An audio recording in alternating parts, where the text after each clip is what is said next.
What's going on, everybody? Welcome back to another episode of the FF Ballbusters podcast. Thank you for joining us. My name is Eric. That is my co-host, Will. How you feeling this morning, man? Dog, I'm feeling good. We actually just got a lot of fun done, as you guys can see up on the screen. Just had a blast. We've been doing this for the last hour and a half, so finally ready to talk about it. Yeah, we're approaching redraft season. So start talking more redraft content, and we're going to kick that off by going through this Underdog drafts that we just did this morning. Shout out to Underdog, shout out to league winners as well. We are still partnered with them. Use our code FFLW when you go and do your first deposit on Underdog so that you get your 100% deposit match, all that good stuff. Check out the links in the description for that fantasy goodness. But I think that this could be really useful to you guys. It is a best ball format technically, but we can use these as a way to get the sharpest ADP out on the market right now and kind of prepare for your real drafts. So use this like a mock draft. So that's kind of the idea behind today's video. We're going to walk you through our picks, what we did with our teams, some of the value pockets for certain positional groups as we go. But yeah, Will, you got any other notes to talk about before we get into today's video? No, I don't really have anything. If you guys like the content, stuff like that, make sure you guys hit that subscribe button, hit that like button, help get us out there. But other than that, we can go ahead and get into it. I guess so for the picks that we had here, it's best ball, so it's not like super flex, anything like that. One quarterback primarily, but then, they pick whoever's going to play, stuff like that. I had the 3rd overall pick. Eric had the 12th overall pick. And with the 3rd overall pick, seeing that as Justin Jefferson and Jamar Chase went 1st and 2nd, shocker. I went with Christian McCaffrey from the San Francisco 49ers. I just feel like last season there wasn't really a player besides maybe Justin Jefferson who was featured as much in their offense as Christian McCaffrey was once he got to San Francisco. I don't see that changing. I only see him getting more involved really going forward. So optimistic about Christian McCaffrey this year. And not coming off of injury like Cooper Kupp is, I guess technically. I just decided to go with Christian McCaffrey here instead of one of the other wide receivers or tight ends. No, I think that makes a lot of sense, and we'll get through it as we go. But I think it made your team round out really nicely. Real quickly, just before I get into my pick, just so that you guys know the full format, like you said, not super flex. It's one quarterback, 2 starting running backs, 3 starting wide receivers, 1 tight end, 1 flex is the format for these drafts.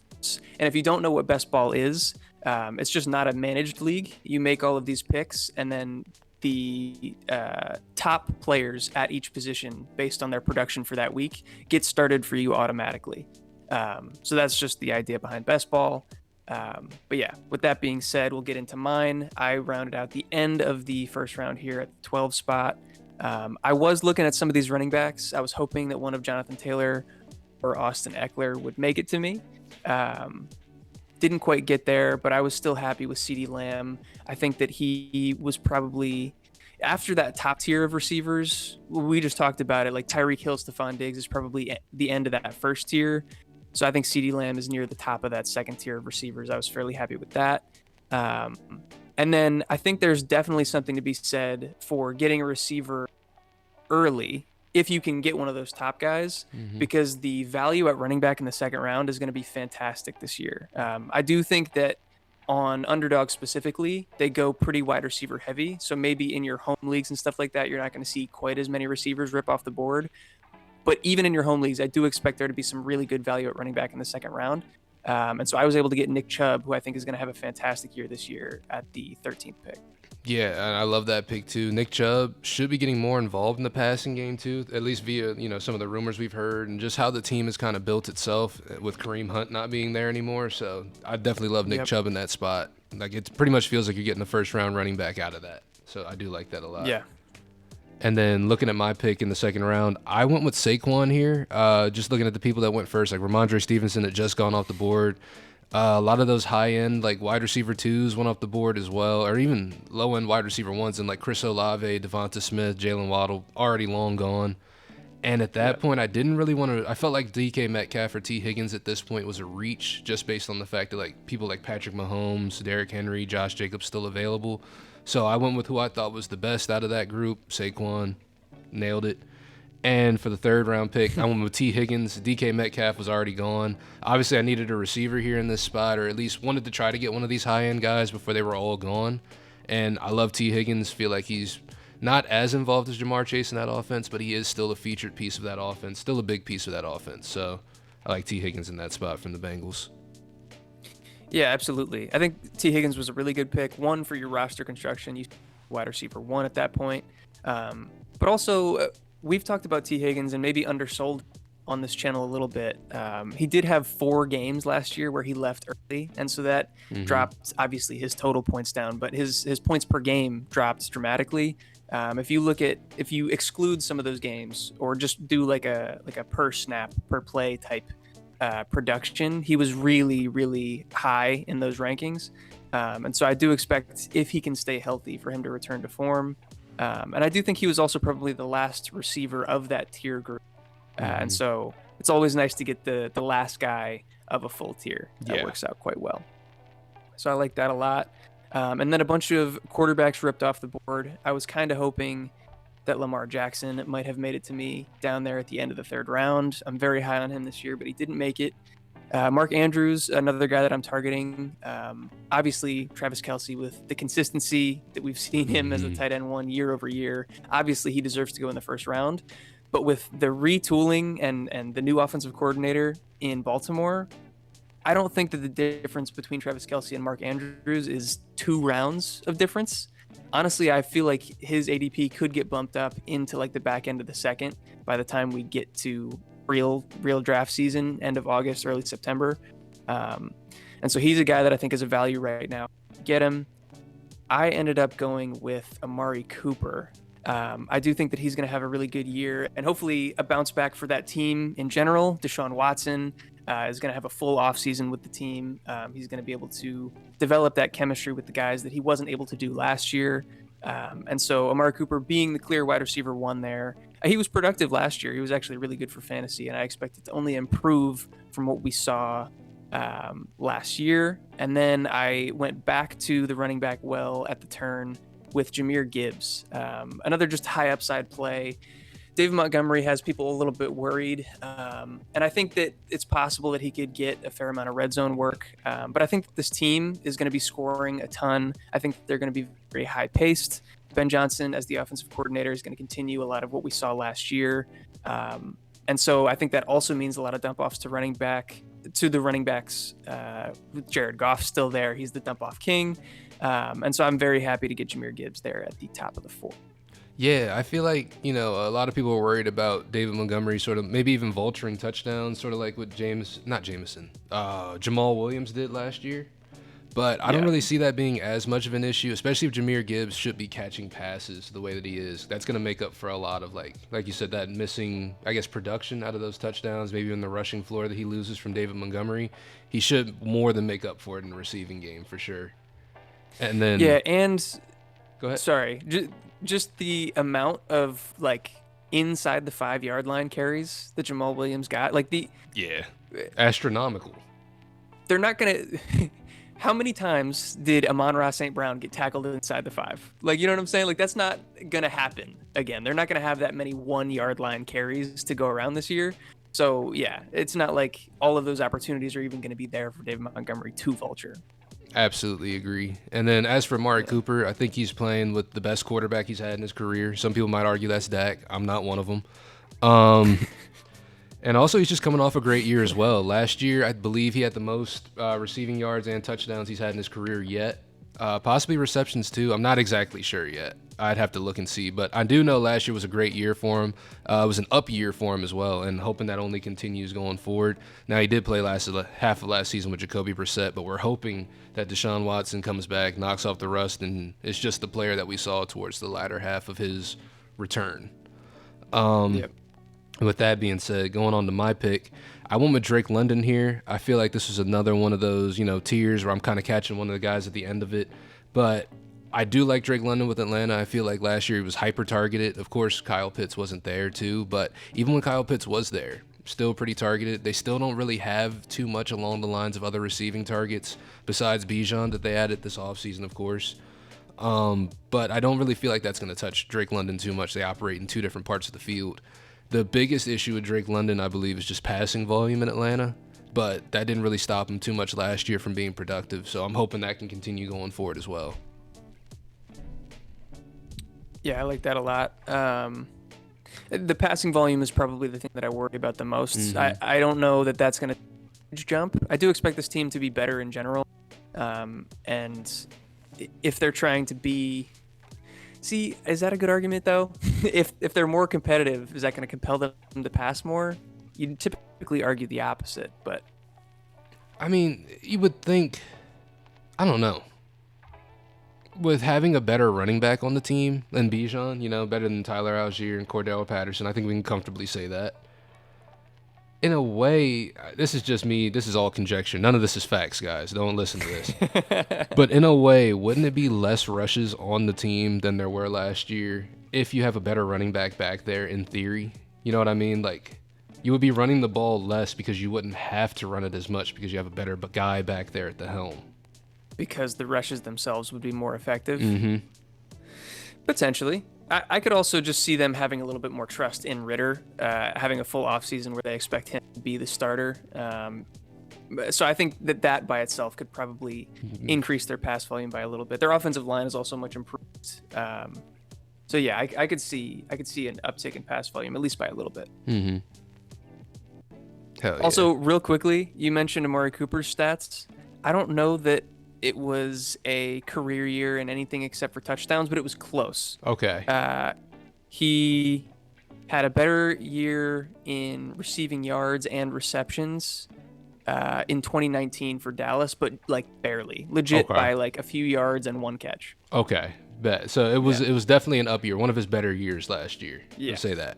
Yep. Bet. That's what I was like. I knew, not completely talking out my ass, but just a little bit. And then going on to the next pick, this is probably my favorite pick of the draft. Justin Fields in the 5th round, amazing value. So good. Especially looking at the people around him. People like Joe Burrow still up on the board. Justin Herbert still up on the board.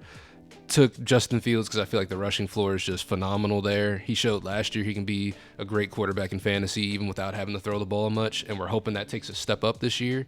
That's really all we've heard in training camp is that's what the primary focus has been for Justin Fields. So hoping he takes a step up there, and if he does, getting him in the 5th round is excellent right there. He might be like this year's Jalen Hurts. It's amazing. Yeah. I absolutely love that. It's a great value. And people might see this and think that seems too early. But I really do think that the late round quarterback strategy in fantasy football is starting to die.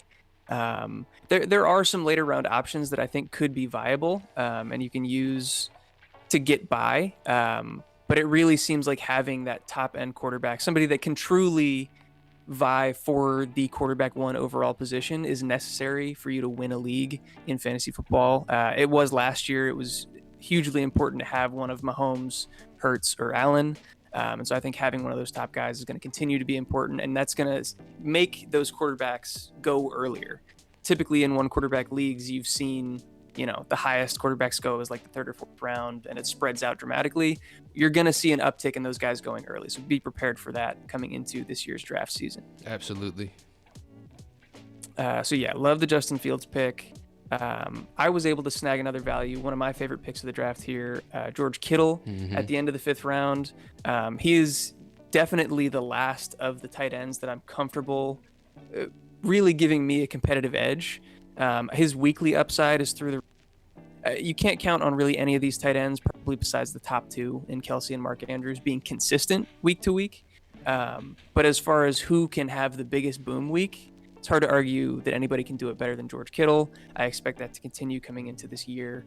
And yeah, like we've mentioned, it's kind of a theme of this draft, catching these guys that are at the back end of the tier, the last guy of a tier before it drops off, is pretty important. And so I felt really comfortable taking Kittle here at the end of the 5th. And then went right back around the turn, and I needed a little bit more wide receiver help. I only had 2 here, and in this format, starting 3 wide receivers, especially in best ball, it's good to have wide receiver depth. So I went back to the position and took Marquise Brown. I do think with DeAndre Hopkins out, that Hollywood is going to have a bigger year. I also think that Kyler Murray is going to return a little bit earlier than people are kind of giving him credit for. I think we could see him back, I don't know, between like week 4 and week 6, maybe. I can see that. Um, He's progressing along well. and yeah, we've heard nothing but positive reports so far this off season. And there's not really any reason for him not to play as long as he is healthy enough and cleared. Like, I don't think that they're going to rush him out, but they're going to be bad regardless. Like, I don't see them sitting him in order to preserve a higher draft pick or whatever the case may be. And so, yeah, we saw the chemistry with him and Marquise Brown. Marquise Brown was a wide receiver 1 through the first, 7 weeks of the season last year. Yeah. And so I'm hoping that we get to see more of that out of Hollywood. Absolutely. I love both of those picks. Like you said, nobody knows boom weeks like George Kittle. Those boom weeks go absolutely insane. And then Marquise Brown, one of the best values, I believe, in the in drafts right now, just because he is sort of a wide receiver 1 for his team, especially now that D-Hop is gone. And not a whole lot of competition. It's just him and Rondale Moore and Michael Wilson whenever he gets to the field. So not bad at all. Yep. And taking a look at my pick right here, I was between a couple people. I was looking at Jordan Addison for rounding out my wide receiver room. Obviously, Michael Pittman went earlier, but I was never really going to pick him. Jackson Smith and Jigba went earlier in the round. I was a little upset about that because I was hoping he'd fall to my spot as well. But I'm still happy with what I got in Kyle Pitts in the 6th round. I just think that, he's a great player, guys. I know that there's been a lot of ups and downs with Kyle Pitts, but he's a great player regardless. Even his rookie season, he's still got 1,000 yards receiving. So it's not like he hasn't done anything in the league whatsoever. We're just waiting for this. We're waiting for the well to open up at this point, and I'm going to take a shot that this is the year that it opens up. Yeah, I'm going to do that every year, some point, really, I think. Yeah. At some point, you just got to bet on talent. We're too talented to be lasting this far. There, obviously there are some reasons for concern that we've detailed on this channel a lot. We've talked about it plenty. We both love Kyle Pitts, especially in Dynasty, but in redraft, there's definitely some risk associated. But we talked about it. We're hoping that there's going to be a slight uptick in pass volume, and Kyle Pitts is, in my opinion, the best receiving option on the team. You can make the argument for Drake London, and just the nature of the position at wide receiver, he's going to probably receive slightly more volume, but at tight end, in fantasy, that's going to give you more of an advantage at the position. Absolutely. That is a freak of nature. And looking at my next pick, I wanted to round up the wide receiver room. Mike Evans just gone off the board. Wasn't too worried about that. Wasn't going to pick him really. Traylon Burks went right after. He was someone I was considering, but he did take a slight downtick just because of the D-Hop signing. Obviously, Traylon Burks isn't dead in the water. He's still going to have volume out there. He's still going to be a part of that offense featured, but not quite the wide receiver 1 we thought he was going to be. So with that being said, I went with Quentin Johnston. I know what you're thinking. He's like the 3rd wide receiver on his team, so why would I go with him versus the guy who's the 2nd wide receiver on his team? And that's just because he's on a better team. He's on the Chargers. He's got Justin Herbert. He's going to probably end up being better this season than Traylon Burks, but I could see an opportunity where Traylon Burks does end up finishing higher, but I don't know. I'm not too confident in that. I'm more confident QJ is going to ball out this season. Yeah, I'm absolutely betting on the offense in that situation. You get Justin Herbert back healthy. You get that offensive line back. You get Quentin Johnston, who's a big play waiting to happen, and you get the addition of Kellen Moore as the offensive coordinator. You're gonna see tons of pass volume and deep pass volume as well. So that's pretty exciting. Quentin Johnston. Real quickly here, we're a little bit more than halfway through. I think we're probably going to go through about 10 rounds of this draft. But if you're enjoying so far, if you're learning anything, please drop a like. Helps us out a ton. Subscribe to the channel. Hit the notification bell so you can get notified for the rest of the videos that come out this week, next week, and beyond as we get further into redraft season. Like I mentioned, check the links in the description below, especially for the Underdog promo code at League Winners. League Winners is who we're partnered with, and they have a promo code FFLW to get a 100% deposit match if you want to start doing some of these drafts to get more prepared for your fantasy season. But yeah, so that would be great. Let's get back into it. Let's see here. I really quickly, before I get to my pick, I want to talk about the disparity between Mike Evans and Chris Godwin and where they're going, because you mentioned him as a potential pick around the turn there. Godwin went in the middle of the 5th. Mike Evans going at the beginning of the 7th, so like a round and a half difference. Does that, I feel like they should be closer. They should 100% be closer, and it's not because of either of them. I think the split is just because of them as players, I guess, but situation-wise, they're in the same situation, and that's having either Baker Mayfield or Kyle Trask as your quarterback. Right. So Like, so based on them as players, I can see why Chris Godwin goes first. I would pick Chris Godwin first, and I think I'd probably do the same. He's more of that security blanket. He's going to be the slot guy that's going to get open in the middle of the field for either of these very below average quarterbacks. But also, like, we've seen Baker Mayfield throw it up to the big body receivers. Mike Evans can obviously fit that mold, and it's not like he can't run routes either. Like, both of these guys are incredibly talented, and just because they have a worse quarterback, I don't think necessarily means that they're going to run the ball more. Like, typically that's what you see, but this offensive line is terrible. Yeah, who are they it's gonna, really, really bad. who are they running the ball more with? Rashad White? Chase Edmonds? He was literally definitely not Chase Edmonds. Rashad White, I think, among qualifying running backs, hit a rush attempts, was the least efficient running back in football last year. Like, it was awful. Yeah. So it's not like that's not going to be an effective way for them to move the ball. I'm not saying that throwing it is either, but just by the nature of passing the ball, like, it's a more efficient means of scoring than running is. And so if both options are bad for Tampa, I would expect them to pass to these guys who are incredibly talented. I just think Mike Evans probably deserves to be a little bit higher in the ranks than where he is right now. I agree with that. Me personally, I agree with everything you said. If anything, I would probably bump Chris Godwin down instead of bumping Mike Evans up. So let's talk about that though, because I see what you mean. I could definitely see him going later, but based on the receivers that are going around him, I guess I could definitely see Christian Kirk going before him. You would probably argue Brandon Ayuk over him as well, yeah? Am I doing this backwards? I am doing this backwards. So those guys did go before. They went before him. Deontay Johnson, I would probably pick before him. You think so? I with think Kenny so. Pickett at quarterback and with that many mouths to feed? I think it's not good. I think Deontay Johnson is still like one of the most targeted receivers in the NFL. It's true. Even with all those mouths to feed, he was still getting a 30% target share. It's tough to ignore that kind of stuff, at least for me. That's fair. And he's coming on his last year of his contract, right? Yeah. So they're going to try to get That's a good usage point. out of him.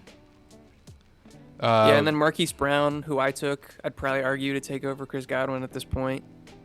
Mike Williams, 50-50. I don't know.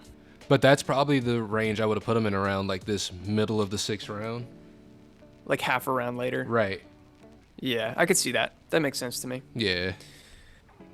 All right. Let us know what you guys think in the comments down below. The whole Tampa Bay wide receiver situation and where you would be drafting them. But let's keep this thing rolling. Hell yeah. I wanted to complete the stack here. I went with Deshaun Watson to pair with Amari Cooper and also kind of Nick Chubb.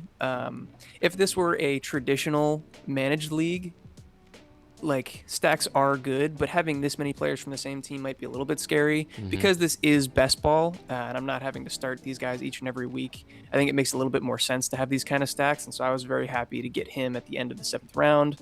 We talked about, hopefully he takes a bump up and returns to at least, part of the form that he was prior to leaving the NFL. He was legit in the same kind of Patrick Mahomes in terms of quarterback building blocks for your team.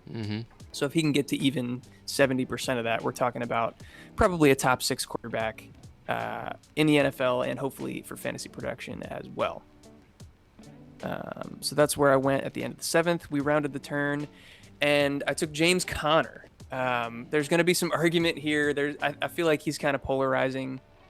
He's never been efficient. I don't expect him to be efficient. He's been injury prone. I expect him to probably miss some games due to injury. When he's on the field and when he's healthy, even when there's a backup quarterback on the field, he's produced at a really, really high level. He was the RB10 in points per game last year. Did you have something to say? Well, it's not even a correction, really. It was just, you said even when there's a backup quarterback. I would just change that to especially when there's a backup quarterback. He was even more productive with Colt McCoy in the game and stuff like that. Yeah, so that's true. So early on in the season, before Kyler returns, we should expect big things from him. They're probably going to rely pretty heavily on him since it's going to be tough to move the ball with whoever their quarterback's going to be, whether that be McCoy or Clayton Tune or whoever they go with. Absolutely. They're going to lean on him heavy. Definitely lean on him heavy. For sure. Yeah, so this is more of a volume play in James Conner. And even once Kyler returns, he's still probably going to be their best offensive option. And let's be real, they're not trying to win a ton of games. They don't expect to win a ton of games. And so I don't think they're going to mind running James Conner into the ground this season. Yeah, I don't think they're gonna mind it at all, especially with all the great running backs coming in next year's draft. But They got plenty of capital. oh my God, they got so much. But moving on to the rest of the draft, and I kind of like this pick as well. I got Alvin Kamara at this point in the draft in the 8th round. Obviously, he's going to end up probably being suspended. We don't know how long he's going to get suspended this season. It's looking like maybe 4 to 6 games. But even with that being the case, 4 to 6 games, being able to get an elite running back in Alvin Kamara in the 8th round. Now, of course, last year, stuff was a little bit down, but when Andy Dalton was playing and they started checking down the ball more, Alvin Kamara did pick up things. So hopefully Derek Carr can help to kind of continue that trend. He is a better quarterback, I'd say, than Andy Dalton. I think that's fair to say. Unless you're Miles Sanders. He said he was a Hall of Famer, I believe, recently. That was crazy. Nuts. That was crazy. But Alvin Kamara at this point in the draft, I feel like it's just a great value for what you could possibly get back. Like, you could possibly get back someone who's performing at an RB1 level. I think that's crazy to get in the 8th round, even though you got to wait for him. Yeah, I like that a lot, especially in a best ball format. Again, it's easier to wait when you're not trying to manage and pick the waiver wire. That's another thing you don't have to deal with in best ball leagues. So I love that value there. Another note as far as pass attempts to the running back. Obviously, Alvin Kamara is one of the most talented pass catching running backs in the entire NFL.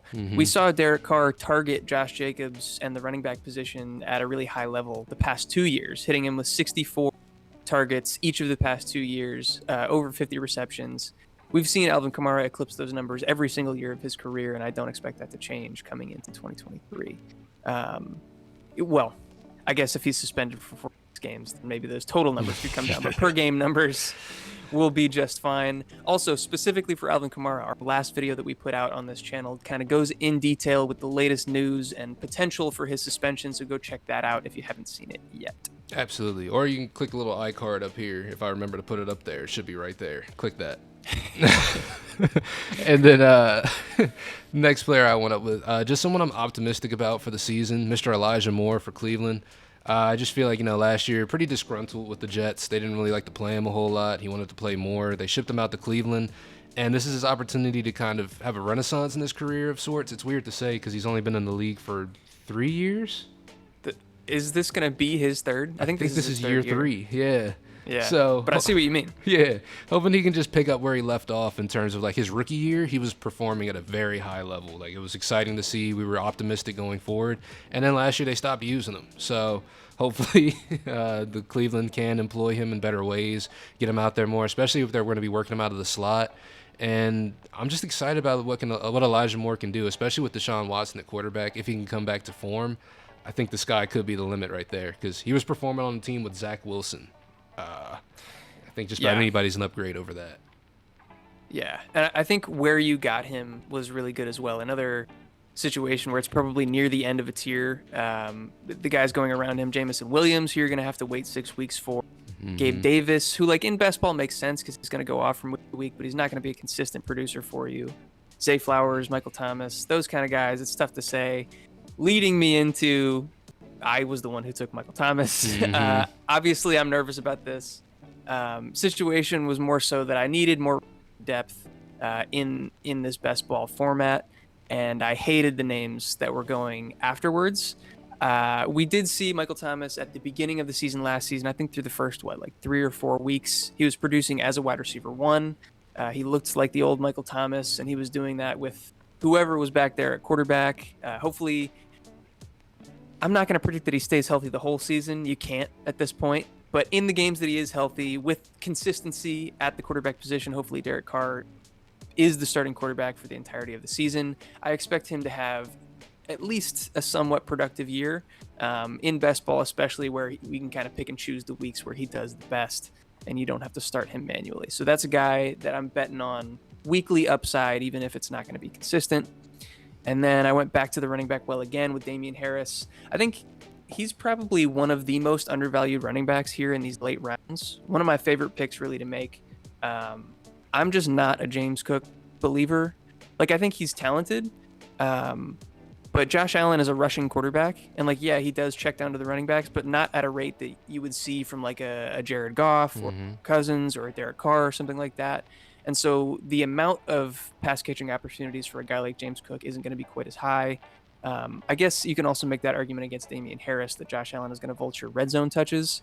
Um, but still, they've been needing like a thumper back there because Devin Singletary's been the guy that's trying to fill that role for the past few Mm-hmm. years, and he's just not built to do it. So I think they finally got the guy they're looking for. And they've talked about reducing the amount of rushing work for Josh Allen, and especially the amount of red zone hits that he's taking. So I'm Mm-hmm. hoping that Damian Harris is the beneficiary of that. Yeah, I was just about to bring that up. Like, I don't think Josh Allen red zone touches are going to be too much of a factor here, just because that's literally why they brought in Damian Harris. Like, both their running backs Yeah. last year, terrible in the red zone to the point where they pretty much had to use Josh Allen, which it makes sense. He's Yeah. 6'5", he's gigantic, so it makes sense. But if you got a guy who is a goal line specialist, pretty much like Damian Harris is, because that's what he's been the majority of his career, you're not going to bring him Right. onto your team and not use him in the red zone. Absolutely. Yeah. And then taking a look at the last pick that we're going to go over for me right here, the 10 of 10. Is that, yeah, 10 of 10? Is that it? Mm-hmm. 10-10? It's a nice way to round it out. Yeah, you know. I got Sky Moore here. No particular reason. He's a wide receiver in the Kansas City offense. He's been getting some pretty good hype as of late. Not even just from other players. Like, the coaches have been talking him up as well. Andy Reid saying that, like, they had hoped Sky Moore could step up more last year. And they're, you know, kind of pleasantly surprised to see that he is stepping up this year. So that makes me a little bit more optimistic. But just taking a look at the people going around him, Devon Achane went right before. I'm not super high on Devon Achane right now, not until I see where Dalvin Cook lands. So I probably wasn't going to pick Yeah. him right there.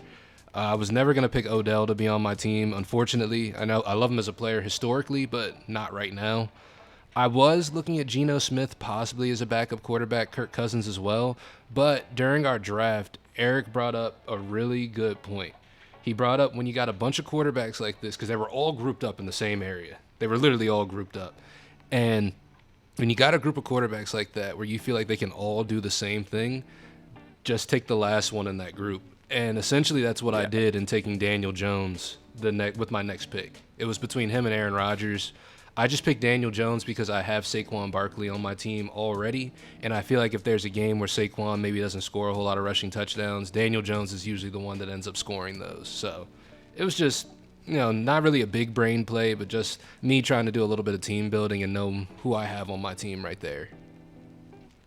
Yeah, and I'm glad that you brought that up because we were going to stop at the 10th round. We are going to stop at the 10th round, but specifically just for strategy purposes, if you are looking for that late round quarterback, or if you're in a super flex league and you're trying to find that QB2, this kind of grouping of Geno, Kirk, Daniel Jones, Aaron Rodgers, Jared Goff, Russell Wilson, very little separates them, in my opinion. I think that they deserve to be right next to each other. They all kind of spread out amongst about 2 rounds in between where all of them got drafted. And so when you're talking about a group of guys like that could all finish basically in the same spot, like you said, just take the last one. If you take anything away from this, you want to try to find the end of a tier. Sometimes you're going to have to reach just based on where you're positioned in the draft, especially like we kind of got the bookends, the 3 and the 12. So there's a lot of gap in between where we draft again. Sometimes you have to reach in order to fill out the positions that you need. But ideally, you're hitting the end of those tiers. So you're getting the most value on your team as possible. Hell yeah. All right. So that is going to round us out after the 10th round there. I do expect us to do ton more of these Underdog best ball drafts as we get further into the offseason and closer into real redraft season.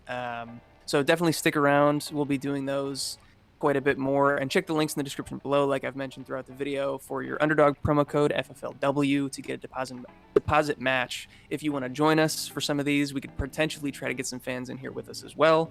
That would be pretty cool.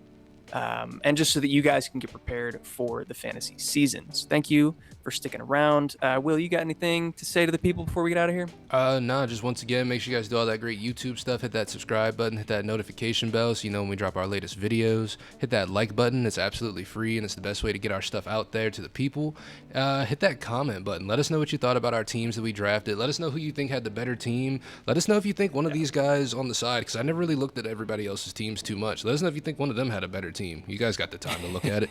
I'm joking. I didn't mean to say that like that. But with that being said, as always, thank you guys for watching, and we love you. And we will catch you in the next one. Peace. Peace.